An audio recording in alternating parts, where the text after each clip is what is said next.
নমস্কার বন্ধুরা, আপনারা সবাই দেখছেন সরকারি সংবাদ ইউটিউব চ্যানেল। বন্ধুরা, যদি আপনারা রেশন দোকান থেকে রেশনে মাল সংগ্রহ করে থাকেন রেশন কার্ড দিয়ে অথবা ডিজিটাল রেশন কার্ড দিয়ে, তাহলে কিন্তু এই ক্ষেত্রে ভিডিওটা আপনাদের জন্য অত্যন্ত গুরুত্বপূর্ণ ভিডিও। তার কারণ বন্ধুরা, ইতিমধ্যেই কিন্তু খুব শীঘ্রই বাতিল হতে চলেছে সমস্ত রেশন কার্ড, আসতে চলেছে নতুন ধরনের রেশন কার্ড। দেখুন, এখানে হেডলাইনে পরিষ্কার করে বলে দেওয়া হয়েছে যে সমস্ত ডিজিটাল রেশন কার্ড বাতিল হয়ে যাচ্ছে। 2-3 দিনের মধ্যেই চালু হতে চলেছে ই রেশন কার্ড।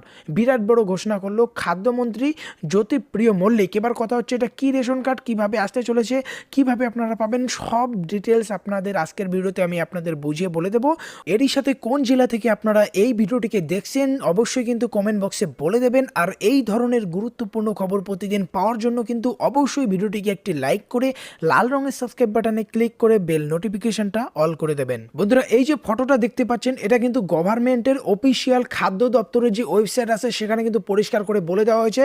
এবার সেখানে কি বলে দেওয়া হয়েছে দেখুন, এখানে পরিষ্কার বাংলা ভাষায় বলে দেওয়া হয়েছে যে ভোটের আগেই বিরাট বড় পদক্ষেপ নিল মুখ্যমন্ত্রী Mamata Bandyopadhyay.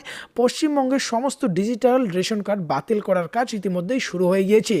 Digital ration card বাতিল করায় 2-3 দিনের মধ্যেই ই রেশন কার্ড চালু হবে সারা রাজ্য জুড়ে, এমনটাই ঘোষণা করলেন খাদ্যমন্ত্রী জ্যোতিপ্রিয় মল্লিক। বন্ধুরা, খাদ্যমন্ত্রী জ্যোতিপ্রিয় মল্লিকের দাবি যে ভারতে প্রথম পশ্চিমবঙ্গতেই এই প্রথম ই রেশনিং সিস্টেমটা চালু হতে চলেছে।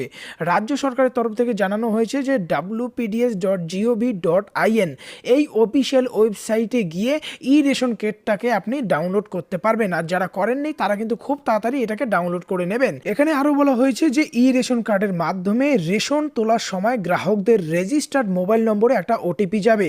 এরপর সেই ই রেশন কার্ডে রেশন তোলার জন্য রেশন ডিলারকে ওটিপিটাকে দিতে হবে। আর যদি ওটিপি পাওয়ার সুযোগ না থাকে বা কোনো যান্ত্রিক যদি কোনো গোলযোগ হয়ে যায়, সেই ক্ষেত্রে বায়োমেট্রিক পদ্ধতিতে হাতের ছাপ দিয়ে রেশন তুলতে পারবেন গ্রাহকরা। এখানে আরও বলে দেওয়া হয়েছে যে বাংলার সমস্ত মানুষকে রেশন ব্যবস্থার আওতায় নিয়ে আসার জন্যই মূলত এই ব্যবস্থাটাকে চালু করেছে মুখ্যমন্ত্রী মমতা বন্দ্যোপাধ্যায়। খাদ্যমন্ত্রীর আরও দাবি, কেন্দ্রীয় সরকার কোনো সাহায্য করছে না, বরং 8,000 কোটি টাকা রাজ্যের খাদ্য দপ্তর পায় কেন্দ্রের কাছ থেকে। তবুও গোটা দেশের আগেই ই রেশন ব্যবস্থাটাকে চালু করে চমক দিতে চলেছে রাজ্য সরকার।